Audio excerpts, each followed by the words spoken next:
இந்நாள் இனிய நாள். அனைவருக்கும் தகடூர் பா அறிவொளியின் அன்பான வணக்கங்கள்.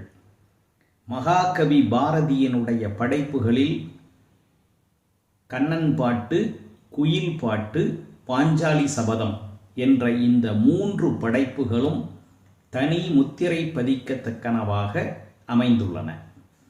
அதிலும் பாஞ்சாலி சபதம் என்ற நூல் பாரதியினுடைய உள்ளத்தினுடைய முழுமையான வெளிப்பாடாக நமக்கு புலப்படுகிறது.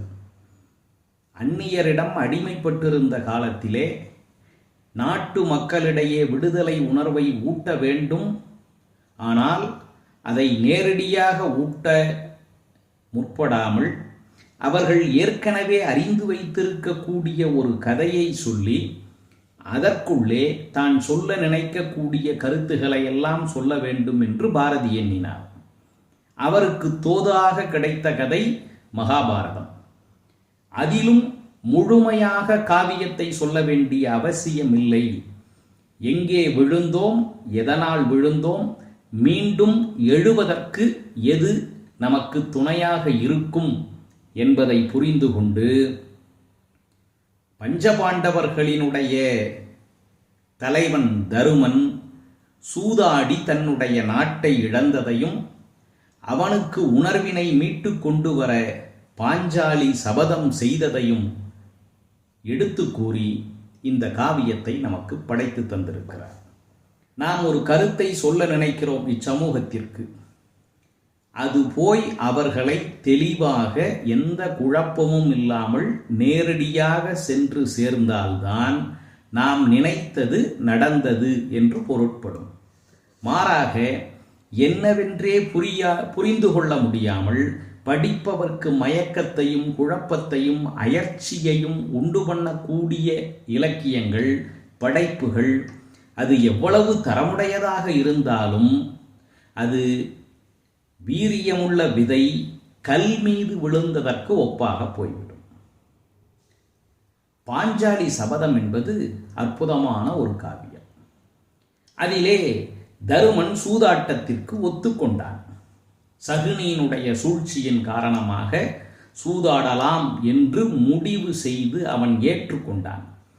கதையை பாஞ்சாலி சபதத்தை அப்படியே எழுதி கொண்டு வந்த பாரதி இந்த இடத்திலே தருமன் சூதாட்டத்திற்கு ஒப்புக்கொண்டான் என்ற நிலை வந்தவுடன் தன்னை மறந்து, தான் எழுதக்கூடிய காப்பியத்தை மறந்து கவிக்கூற்றாக சிலவற்றை பேசுகின்றார். கவிக்கூற்று என்பது ஒரு படைப்பை படைக்கின்ற பொழுது நடுவிலே நிறுத்தி கவிஞன் தன்னுடைய கருத்தை அதற்குள்ளே கூறுவது, அதுதான் கவிக்கூற்று. பாரதி இந்த இடத்திலே சொன்னார், தருமன் எவ்வளவு நீதிகளை கற்றவன், நியாயங்களை கற்றவன், அறங்களை தெரிந்தவன், அவன் இந்த அநியாயத்திற்கு எப்படி ஒப்புக்கொண்டான்? அதை அவரால் ஏற்றுக்கொள்ள முடியவில்லை. அதற்கு 2 உதாரணங்களை கூறுகின்றார். வீட்டை காவலுக்கு காக்கிறேன் என்று நாம் நம்பி ஒருவனை விட்டு போகிறோம். நமக்கு காவலாக இவன் இருப்பான், நம் வீட்டை பாதுகாப்பான் என்று நம்பிவிட்டு சென்ற ஒருவன் அந்த வீட்டையே விற்று விட்டான் என்று வைத்துக் கொள்வோம். அவன் மீது எவ்வளவு கோபம் வரும்? நாம் யாரை நம்பி பொறுப்பை ஒப்படைத்தோமோ, வீட்டை பாதுகாப்பான் என்று ஒப்படைத்தோமோ, அவனே முன்னால் நின்று இந்த வீட்டை விற்று விட்டான் என்றால் அவன் மீது எவ்வளவு கோபம் வரும்? தருமன் என்பவன் அவனை நம்பி இந்த நாட்டை அல்லவா ஒப்படைத்திருந்தோம். அவன் இப்படி விற்றதற்கு சமமாக சூதாட தொடங்கிவிட்டானே என்று ஒரு உதாரணத்தை கூறுகின்றார். இன்னொரு உவமையை சொல்லுகின்றார். கோயிலிலே சென்று அன்றாடம் பூசை நடத்தக்கூடிய ஒருவன் அங்கே இருக்கக்கூடிய கடவுள் சிலையை கொண்டு போய் விற்பனை செய்தான் என்று வைத்துக் கொண்டால் அவன் மீது நமக்கு எவ்வளவு ஆத்திரம் வரும்? கடவுளே இல்லை, கோவிலே தேவையில்லை, சாமியே இல்லை என்று சொல்பவர்கள் அந்த சிலையை தூக்கவில்லை.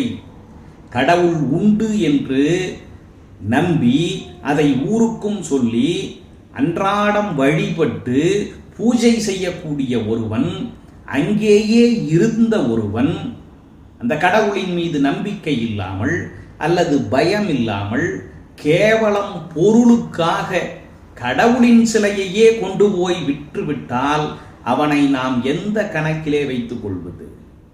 அவ்வளவு கேவலமான தொழிலுக்கு சமமாக தருமன் இந்த சூதாட்டத்தை செய்தான் என்று பாரதி மிக நொந்து கவிதையை எழுதத் தொடங்குகின்றார். கோயில் பூசை செய்வோர் சிலையை கொண்டு விற்றல் போலும், வாயில் காத்து நிற்போன் வீட்டை வைத்து இழத்தல் போலும். ஆயிரமான நீதி அவை உணர்ந்த தருமன் தேயம் வைத்து இழந்தான், சீச்சி சிறியர் செய்கை செய்தான். கம்பராமாயணத்திலே ஐயோ இவன் வடிவென்பதோர் என்று கம்பர் சொன்ன அந்த ஐயோ எவ்வளவு ஆழமான பொருளுடையதோ அதற்கு ஒப்பாக இந்த இடத்திலே தேயம் வைத்து இழந்தான், சீச்சி என்று பாரதி சொல்லக்கூடிய அந்த அமங்கல சொல் 1000 அர்த்தங்களை நமக்கு உணர்த்தும். மீண்டும் சந்திப்போம். நன்றி, வணக்கம்.